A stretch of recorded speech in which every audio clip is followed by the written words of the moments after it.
सोलापूर कृषी उत्पन्न बाजार समितीच्या निवडणुकीस राज्य सहकारी निवडणूक प्राधिकरणाने मंजुरी दिली असून उद्या मंगळवारपासून अर्ज स्वीकारले जाणार आहेत। निवडणुकीच्या पार्श्वभूमीवर स्थानिक राजकीय हालचालींना वेग आला आहे। भारतीय जनता पक्षाचे आमदार सुभाष देशमुख यांनी पहिला डाव टाकत स्वतंत्र पॅनल उभारण्याचा निर्णय घेतला आहे। कार्यकर्त्यांची बैठक घेत सुभाष देशमुखांनी हा निर्णय जाहीर केला। दक्षिण सोलापूर आणि उत्तर सोलापूर तालुक्यातील नेते निवडणुकीच्या तयारीला लागले असून निवडणुकीत चुरस पाहायला मिळणार आहे। दुसरीकडे भाजपचेच आमदार विजयकुमार देशमुख निवडणुकीपूर्वी त्यांच्या समर्थकांच्या बैठका घेत असून व्यापारी व बाजार समितीतील लोकांशी चर्चा करत आहेत।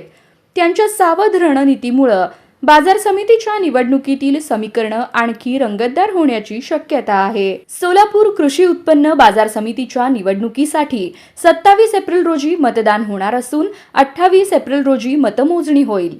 त्या पार्श्वभूमीवर उमेदवारांच्या हालचालींना गती आली असून बाजार समिती निवडणुकीत नेमके कोण बाजी मारणार याकडे सर्वांचे लक्ष लागले आहे।